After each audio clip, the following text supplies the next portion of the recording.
أعوذ بالله السميع العليم من الشيطان الرجيم. بسم الله الرحمن الرحيم.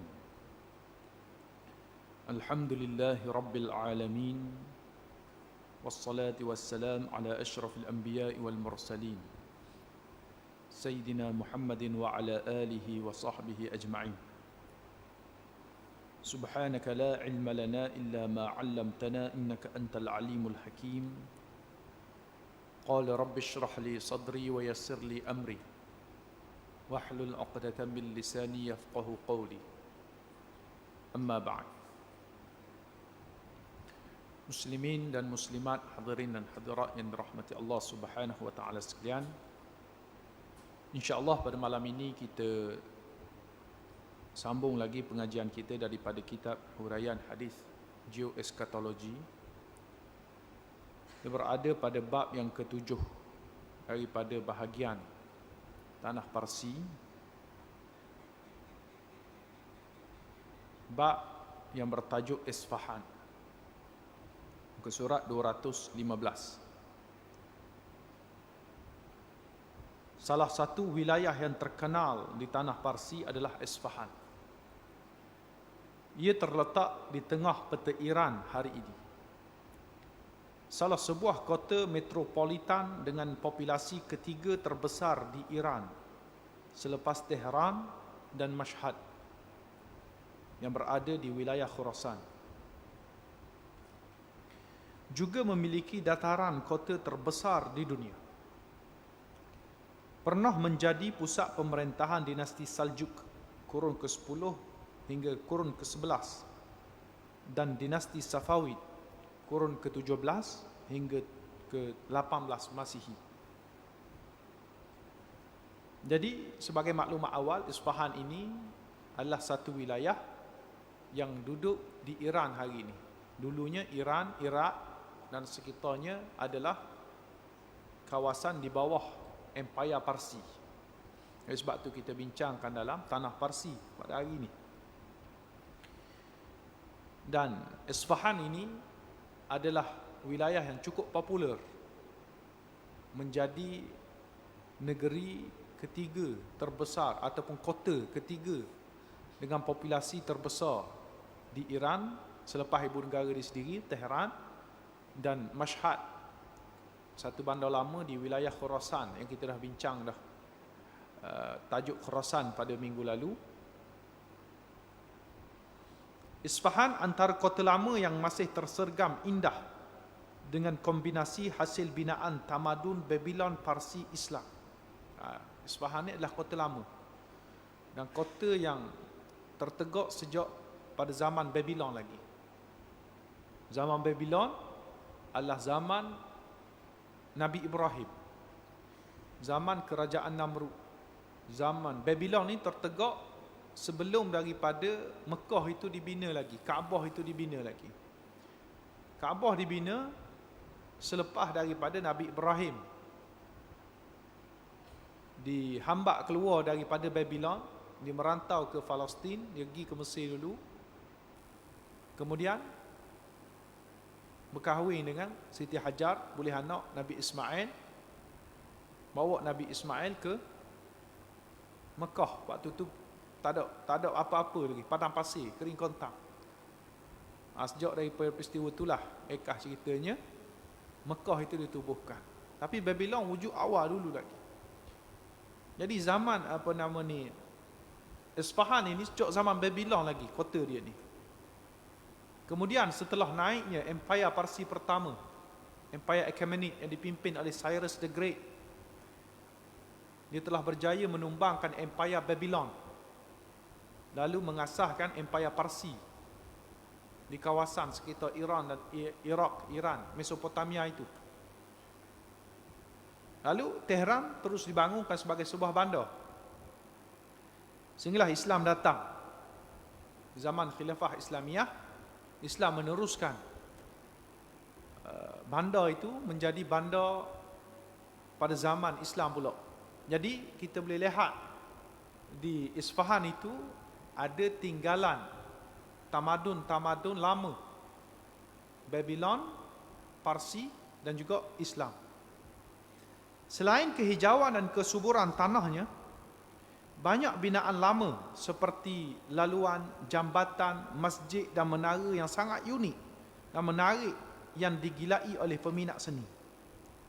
Jadi tidak hairanlah orang Parsi mengatakan Isfahan adalah separuh dunia. Dalam bahasa Parsi, terjemahan dia sebut Isfahan adalah separuh pada dunia. Isfahan nisful ard dalam bahasa Arab.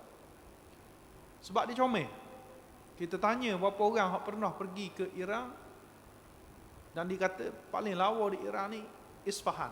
Bahkan lebih lawa daripada mana-mana tempat. Antara faktor utama kerana kehijauan dan kesuburan dia sendiri, comel. Kemudian tamadun lama, seni-seni yang menjadi identiti kepada tamadun lama. Bahan binaan, laluan, jambatan, masjid, menara, unik. Sangat berseni. Itulah orang kata comel sangat di Isfahan. Islam mengambil alih Isfahan seawal penaklukan Parsi di zaman Sayyidina Umar tahun 18 Hijrah ataupun 640 Masihi. Jadi selepas daripada jatuhnya kerajaan Parsi melalui perang Qadisiyah yang berlaku tahun 16 Hijrah, misi perluasan taklukan Islam pun berlaku. Pergi sehingga ke habis wilayah Parsi ke arah timur. Jadi peringkat Isfahan ini pada tahun 18 Hijrah. Peninggalan tamadun Parsi dimanfaatkan sepenuhnya oleh umat Islam. Atas kepesatannya, Isfahan menjadi antara kota tumpuan umat Islam di rantau Parsi selain Baghdad, Kufah dan Basrah. Nah, Islam teruskan lagi bila dia dah takluk, dia tak runtuhkan tamadun-tamadun yang ada. Diteruskan juga tamadun yang telah terbina. Bandar Isfahan dikekalkan, bahkan dimanfaatkan sebagai pusat kegiatan masyarakat dan sebagainya. Hadis Nabi sallallahu alaihi wasallam berkenaan Isfahan. Yakhrujud dajjalu min yahudiyyati Asbahan ma'ahu 70,000 minal yahud alaihimus sijan. Dajjal keluar dari satu perkampungan Yahudi di Isfahan. Bersamanya 70,000 Yahudi memakai selendang. Hadis riwayat Ahmad. Ditambah dengan hadisnya, yatba'ud dajjal min Yahudi Asbahan 70,000 alaihimut tayalisah. Dajjal akan diikuti oleh orang Yahudi Isfahan seramai 70,000 orang, lengkap memakai tayalisah. Hadis riwayat Muslim. Jadi kedua-dua hadis ini menceritakan Isfahan dari sudut negatif. Walaupun tadi kita cerita keindahan dan kehebatan Isfahan, tapi kalau kita merujuk kepada nas, Nabi cerita benda-benda yang tak berapa baik. Nabi kaitkan Isfahan itu dengan munculnya fitnah yang paling ditakuti oleh umat manusia sejak zaman Nabi Adam AS, iaitulah Dajjal. Dajjal ini mengikut hadis ni yang kita faham, dia akan keluar dari satu perkampungan Yahudi di Isfahan. Dia berasal daripada orang Yahudi Isfahan. Dajjal ni keturunan Yahudi dan Yahudi yang berasal daripada Isfahan. Dan diikuti juga oleh pengikut-pengikut di kalangan Yahudi Isfahan juga seramai 70,000 orang yang lengkap memakai pakaian dia. Disebut tayalisah, disebut sijan, selendang. Jadi secara literal, hadis ini seolah bercanggah dengan hadis yang mengatakan bahawa Dajjal muncul di wilayah Khurasan. Kalau kita baca yang lepas tu, kita akan jumpa hadis. Kita dah jumpa hadis. Nabi kata, Ad-Dajjal yakhruju min ardi bil masyriq yuqalu laha Khurasan. Kita baca hari itu dalam tajuk Khurasan. Mana Dajjal keluar dari satu tanah di timur yang dipanggil Khurasan. Khurasan, hak ni disebut Isfahan. Dia bercanggah lah hadis hak mana Isfahan Khurasan adakah tempat sama? Tidak. Kerana Khurasan sudah memasuki rantau Asia Tengah. Kalau kita tengok peta, Isfahan kat lain, Khurasan kat lain. Kita sebut tadi pusat kota Khurasan itu Mashhad. Mashhad ni duduk di sebelah timur, dekat dah negara Afghanistan, Turkmenistan, negara Asia Tengah. Sedangkan Isfahan ni dia duduk di tengah-tengah Iran, dekat dengan arah barat, dekat dengan tanah Iraq, Kuwait, Saudi. Maka lokasi itu sendiri pun sudah berbeza.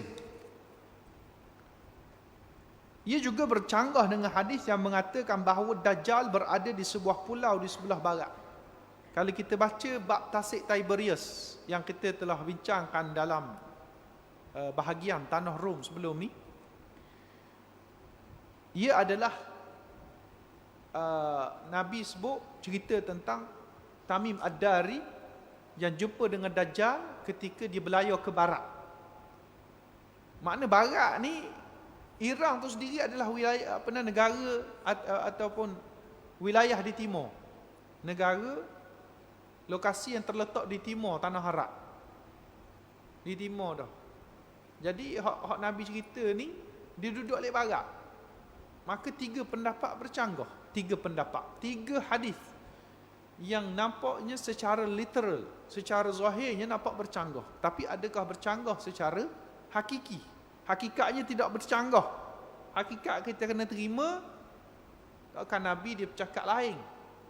Antara tanda-tanda orang menipu, dia bercakap lain. Hak ni kata A, kata B. Yang bercanggah itu tanda-tanda menipu.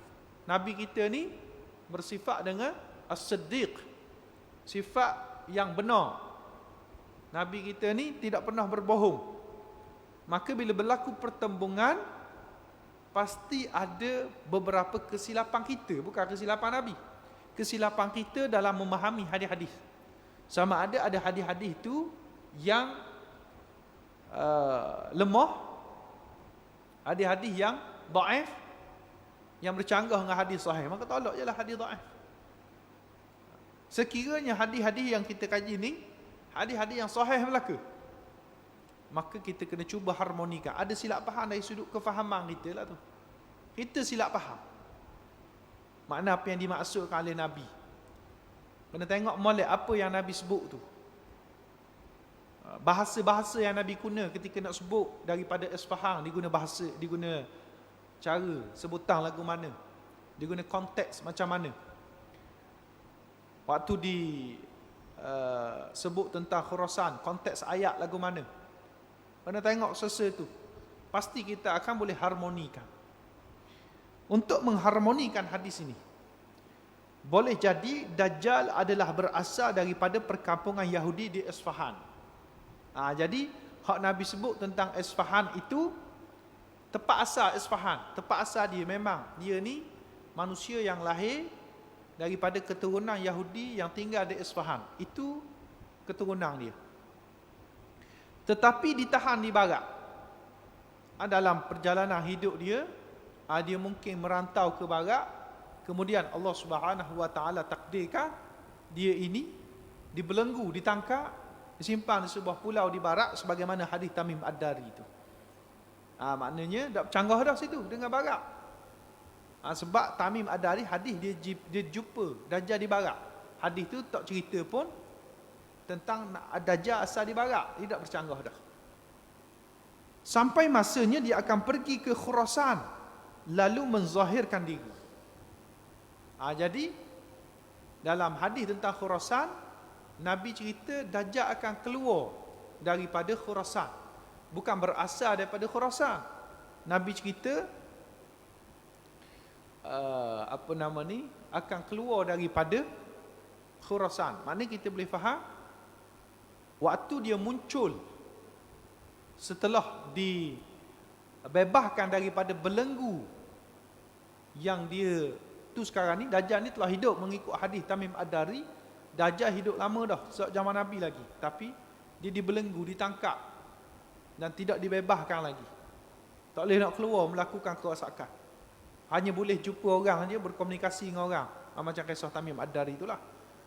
Jadi mungkin dia sebar fitnah-fitnah dia sebelum dia muncul ni, ada orang lain jumpa dia, hak menjadi ejen Dajjal, yang menjadi pemuka-pemuka Dajjal, menyebarkan fitnah sebelum kemunculan Dajjal. Jadi bila muncul Dajjal, mudah Dajjal buat kerja. Orang sudah rosak terkena dengan ujian kekeliruan yang dibawa oleh.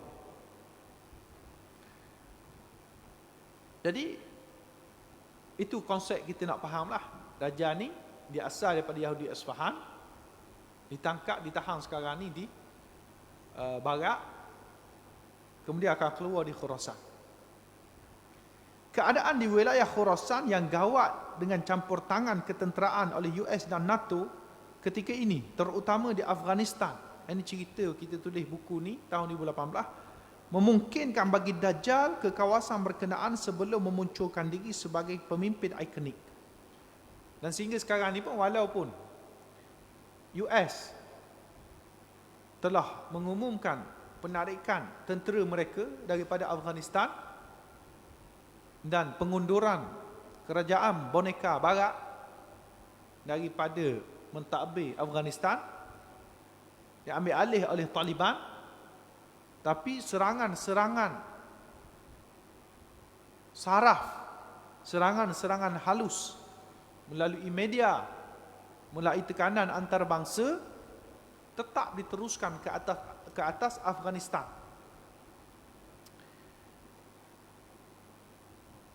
Jadi kawasan ni tidak pernah berhenti berkonflik. Walaupun tidak ada lagi tentera, tetapi adakah negara ini sudah stabil, sudah boleh hidup normal? Masih lagi tak boleh.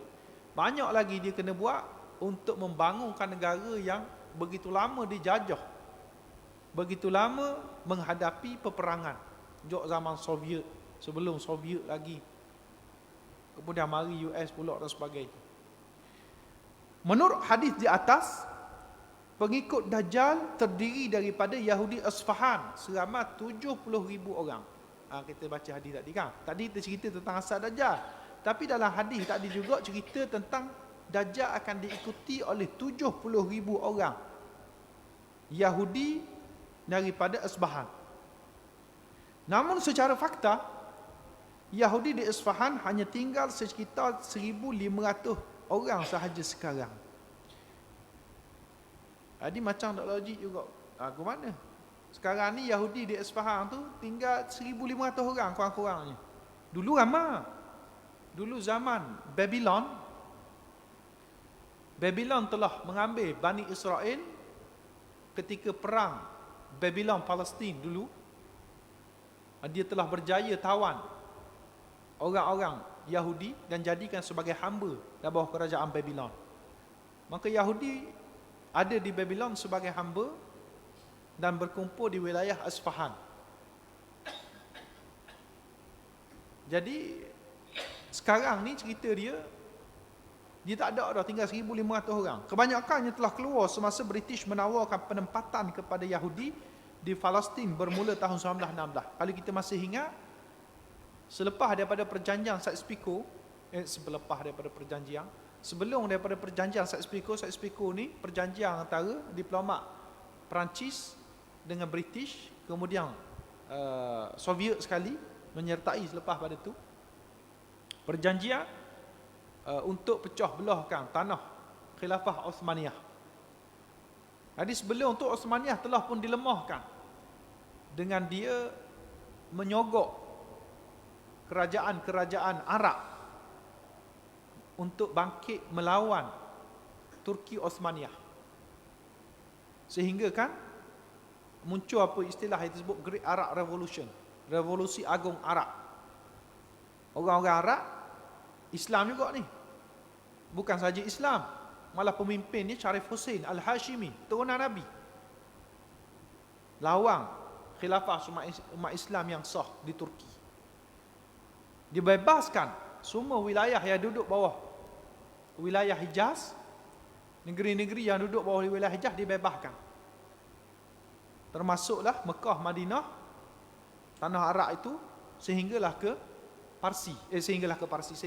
Palestin, Baitul Maqdis. Hak tu semua duduk bawah wilayah Hijaz dulu, kekuasaan Hijaz.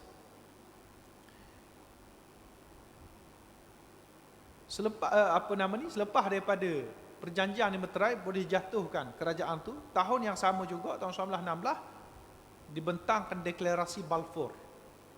Iaitulah satu perjanjian yang dibuat antara British dengan orang-orang Yahudi pula. British Sir Arthur Balfour dengan Lord Rothschild pada ketika itu buat perjanjian bahawa British akan membenarkan orang-orang Yahudi untuk masuk ke kota Palestin, duduk di sana, bina penempatan. Dia panggil orang Yahudi kerana dia siap pada itulah ada satu bentuk politik juga. Sebab ketika itu orang Yahudi dia tak ada penempatan, dia ditindas di semua tempat orang bagi Yahudi belaka. Yahudi ni jahat. Termasuklah di Jerman Nazi tu pun antara yang bawa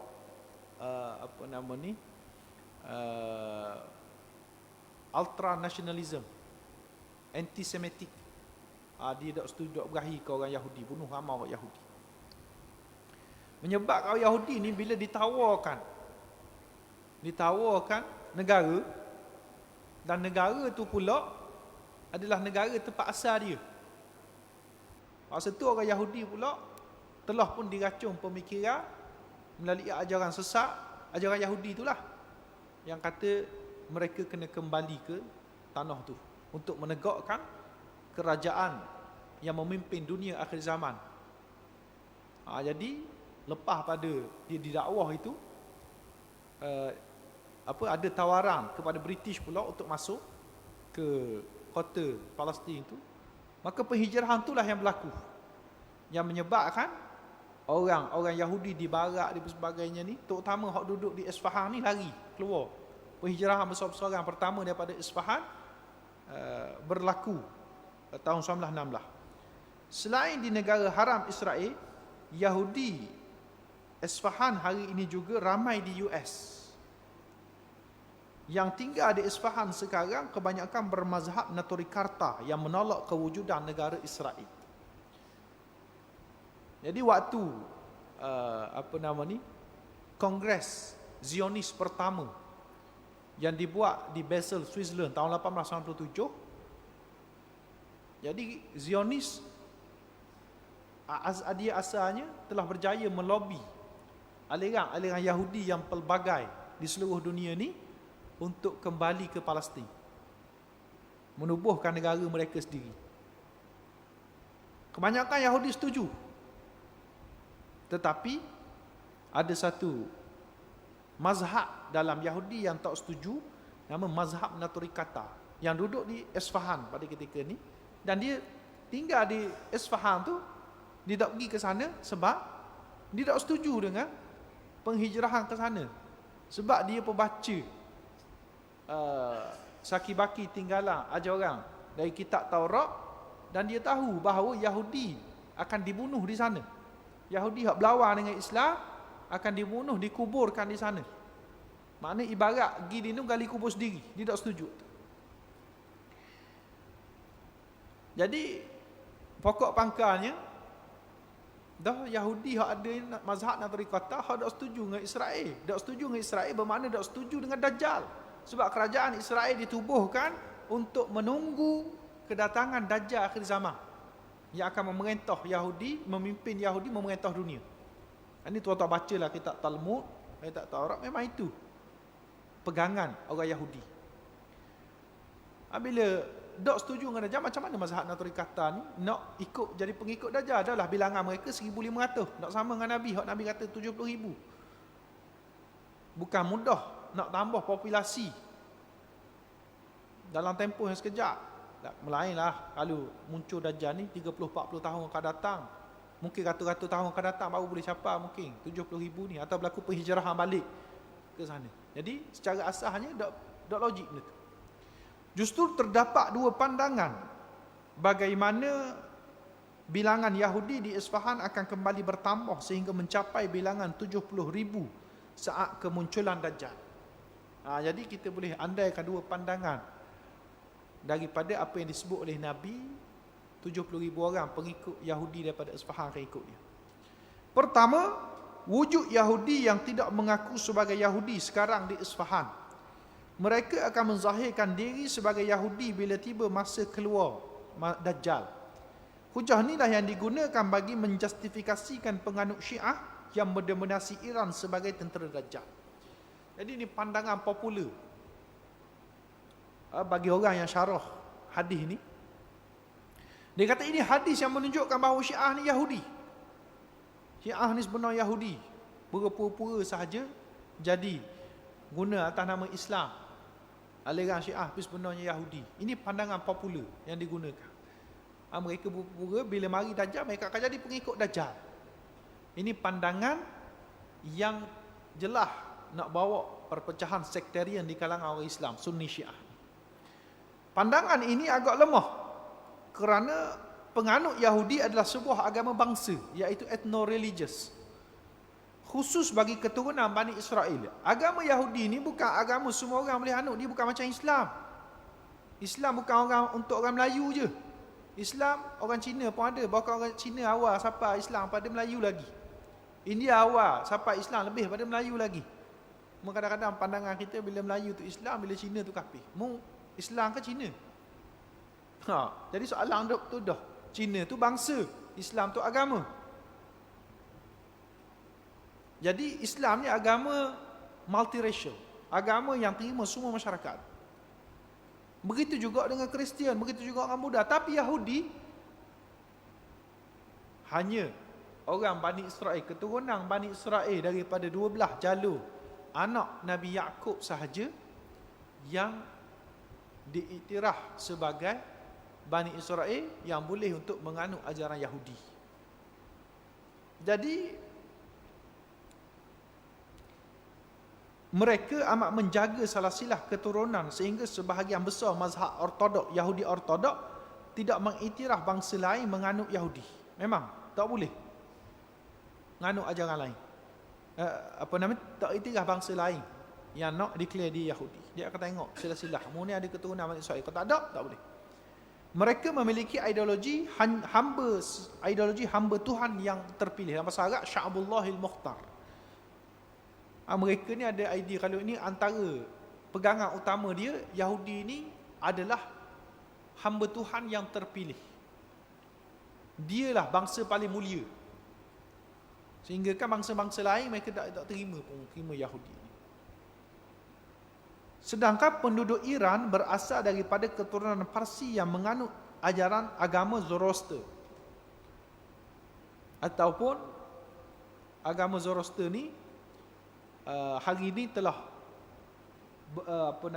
berseleweng telah dicampuri dengan unsur-unsur paganism sehingga menjadi Majusi. Dia asal Zoroaster yang asal tu bukan Majusi. Tapi bila gerakan Darius the Great yang mentadbir Parsi lepas pada Cyrus the Great itu, dia cuba masukkan unsur-unsur sembahan, unsur-unsur paganism lah, unsur-unsur sembah setan ke dalam Majusi, dalam Zoroaster, sehingga berubah agama Zoroaster itu kepada agama Yahudi. Sebab ada pandangan yang kata Zoroaster ni adalah ajaran mentauhidkan Allah. Pengasas dia Zarathustra tu adalah seorang nabi. Itu asal dia ceritalah. Jadi cuma nak sebutnya penduduk Iran hak asal ni keturunan Parsi, bukan keturunan Yahudi. Yahudi hak mari duduk situ. Yahudi hak asalnya ataupun Bani Israel ni asal daripada Palestin. Situ tempat Parsi. Maka dok kena orang kata Syiah ni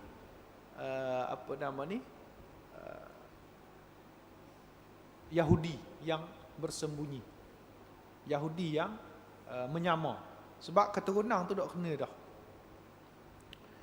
Semasa kedatangan Islam, ramai bangsa Arab berhijrah ke Iran dan berasimilasi dengan orang Parsi. Malah di zaman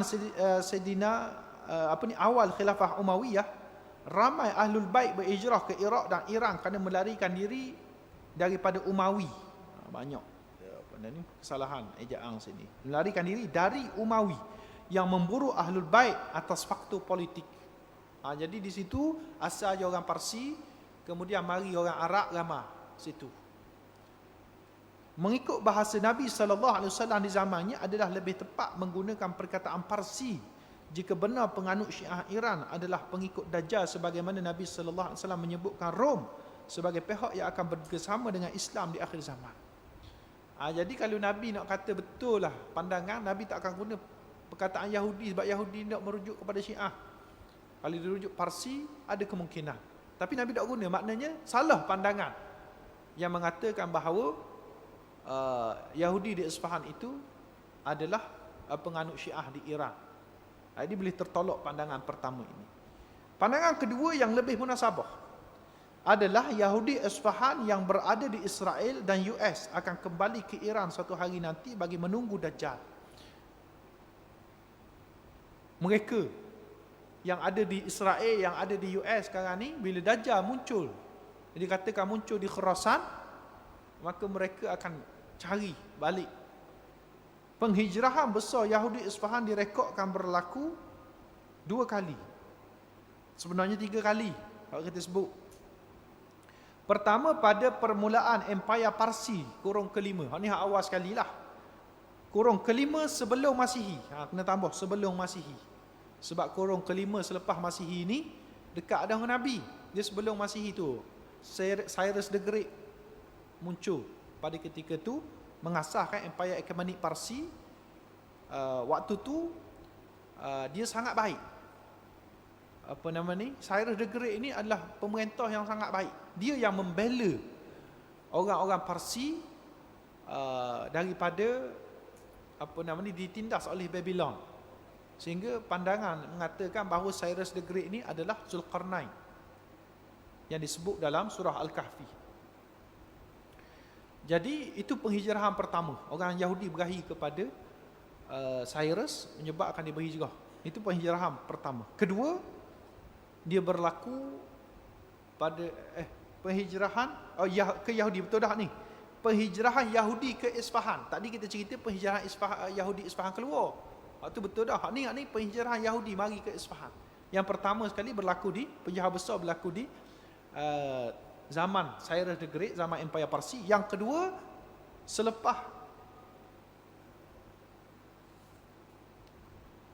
revolusi Khomeini. Ni bukan ni penghijrahan keluar pula. Penghijrahan keluar berlaku 2 kali, iaitulah pada tahun 1916 baru keluar dah sekali. Kemudian tahun 1979 selepas revolusi Khomeini, kerana merasakan ancaman kepada bangsa mereka. Lepas revolusi Khomeini ini, antara perkara pertama yang dibuat oleh Khomeini pada ketika dia berjaya untuk jatuhkan Shah Iran, ditutup kedutaan Israel. Ditutup kedutaan Israel, dia hambat diplomat-diplomat US keluar. Jadi benda ni yang menyebabkan dia ni sangat anti kepada orang-orang Yahudi lah. Yang orang Yahudi pun sangat anti kepada orang Islam. Jadi dia ni memang ada gagasan untuk menentang agenda-agenda Yahudi, yang menyebabkan Yahudi tak tenang duduk di bawah pemerintahan Iran pasca revolusi itu.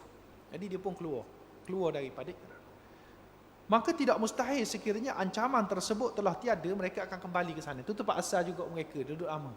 Jadi bila mereka merasakan pemerintahan Iran sudah bertukar jadi baik, mereka akan kembali. Tapi setakat ni tak lagi lah. Bilangan tu lah 1,000 lebih tadi kita beritahu, sekitar 1,500. Mengikut perkembangan geopolitik, Iran menjadi sasaran utama blok barat di Asia Barat.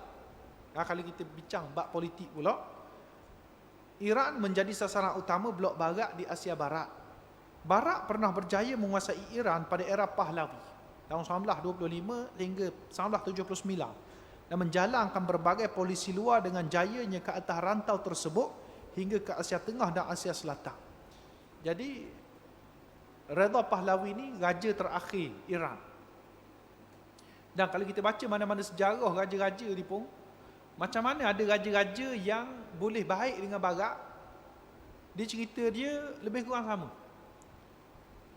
Barat dia akan taja mana-mana raja, mana-mana pemimpin Dok kira lah putera raja ke,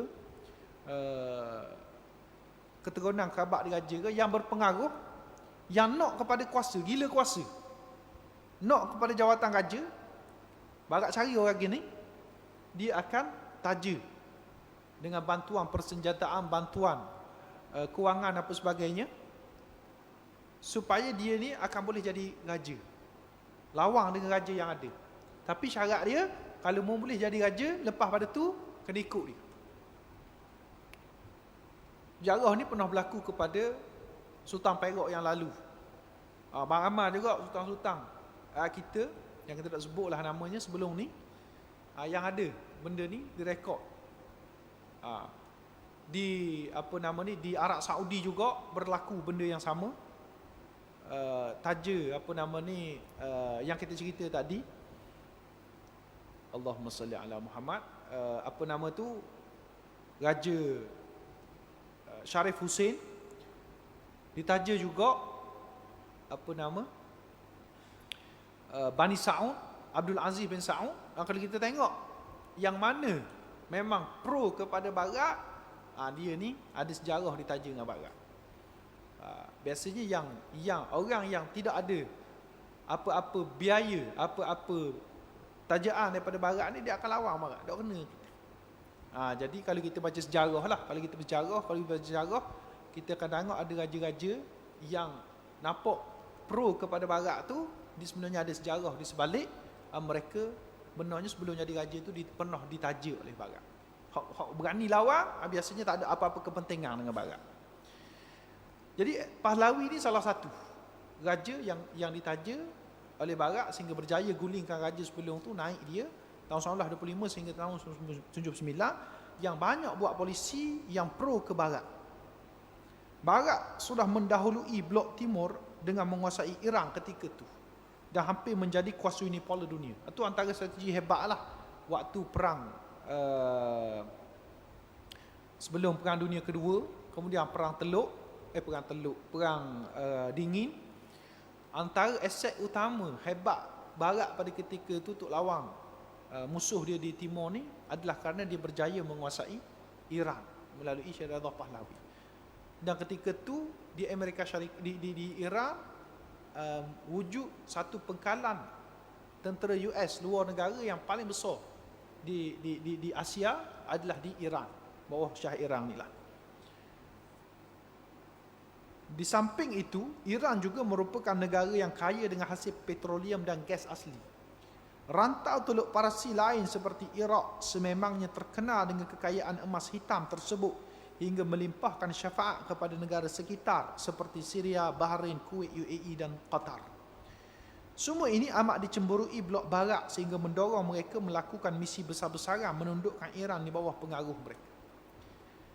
Jadi kekayaan yang ada di Iran dan juga strateginya tepat dia ni untuk berhadapan dengan kuasa timur yang berpusat di Moskow, yang menyebabkan dia nak. Tapi bila berlaku revolusi Khomeini, barat tidak biar saja sebab kawasan tu sangat strategik, dia akan serang. Perancangan tersebut terbentuk selepas Reza Pahlavi digodingkan dalam revolusi Khomeini. Sistem monarki ditukar kepada sistem republik. Perkara pertama dilakukan revolusioner adalah mengusir kedutaan Israel dan mengunculik 52 staf kedutaan US selama 444 hari. Kalau siapa awak pernah hidup zaman tu mengikuti perkembangan politik, memang sangat dahsyatlah revolusi Khomeini ni. Sehingga dikatakan revolusi ini telah membangkitkan kebangkitan Islam, angin kebangkitan Islam di seluruh dunia. Gerakan-gerakan Islam walaupun hak dok Syiah, walaupun hak Sunni termasuk di tempat kita ni, jadi bangkit alik. Orang nak berjuang atas nama Islam. Sejak itu Iran tidak pernah aman. Tidak pernah aman sebenarnya. Iran tidak pernah aman dari serangan barat secara langsung ataupun melalui proksi. Bermula perang Teluk tahun 1981 dengan Iraq. Waktu tu barat tajuk Iraq. Iraq waktu tu bos Saddam Hussein dah. Dia tajuk Iraq untuk lawan Iran. Dia sebelah menyebelah. Konflik sempadan Iran-Afghanistan juga berlaku. Sekatan ekonomi dilabel sebagai pengganah hinggalah kepada ancaman perang. Dan perang pun dah. PBB juga kelihatan bersekongkol apabila laporan senjata kimia yang digunakan oleh Iraq tidak diambil tindakan oleh US melainkan selepas negara tersebut berpaling tadah. Maknanya waktu perang Iraq sepanjang 10 tahun tu, Iraq telah dibekalkan oleh US dengan senjata kimia. Hari ni kita duk dengar senjata kimia dituduh di Syria digunakan. Belum tu lagi Iraq lawan Iran guna senjata kimia ni. Senjata kimia ni senjata yang beracun. Dia berbentuk beracun. Bila kena tu, walaupun hak kena tembak tu seorang, tapi dia melepaskan bahan-bahan radioaktif sehingga menyebabkan orang-orang lain yang ada sekitar boleh mati. Senjata pemusnah yang sangat hebat yang dilarang dalam Convention PBB, tapi diguna. Jadi Iran telah hantar kepada PBB bukti-bukti Iraq guna ni, tapi tidak dilayang. Sehinggalah Iraq tu sendiri berpaling tadah daripada US.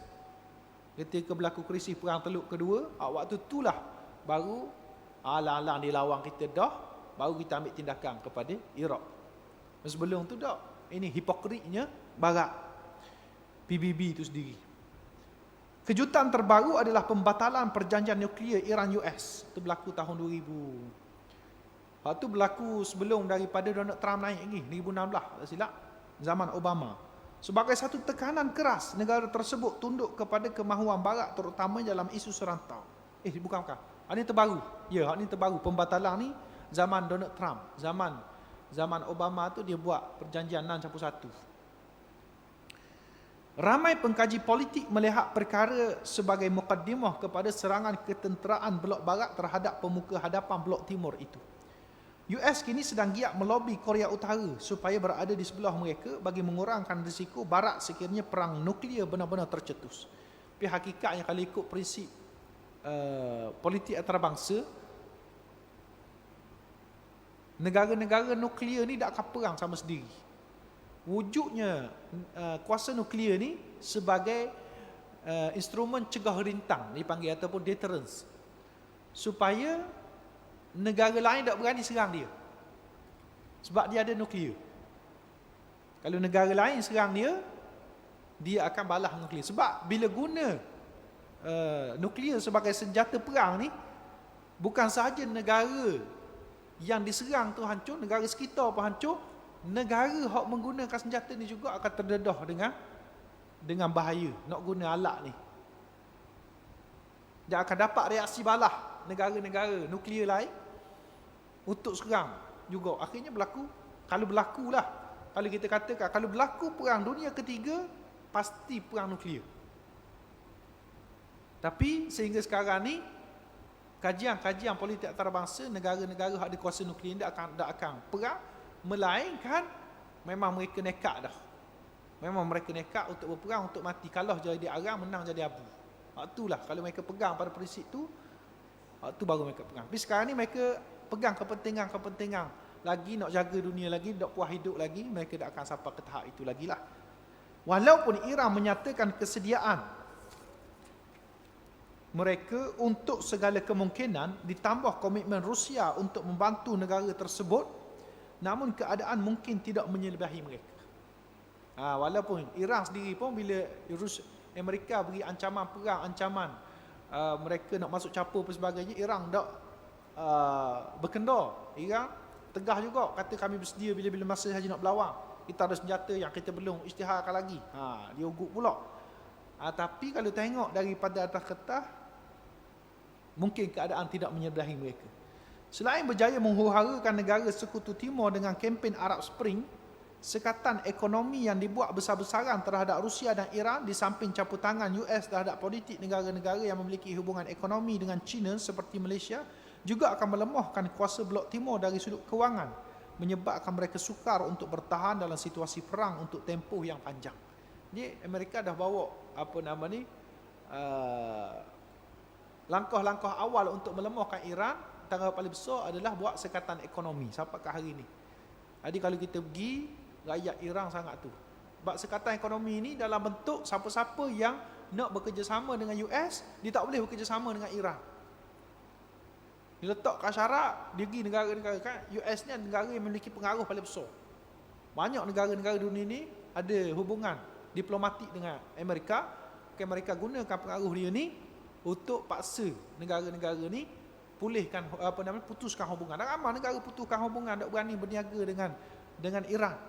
Ujung negara kita ni negara berkecuali. Kita terima belaka. Amerika nak dengan kita pun, kita buat perjanjian.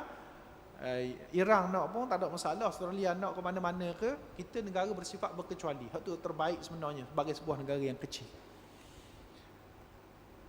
Kemungkinan untuk Iran dihuru-harakan sebagaimana Syria dan Iraq adalah sangat tinggi. Antaranya kerana sekarang ni pun perpecahan antara etnik di Iran berlaku.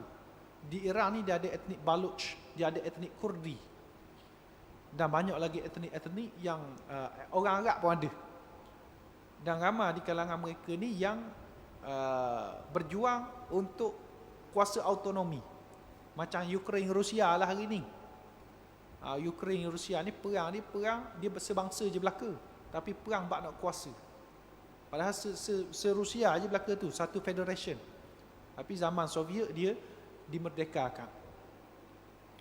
Jadi konflik, krisis sempadan terutamanya ini berlaku dalam hampir semua negara. Panjang kisah kalau nak cerita.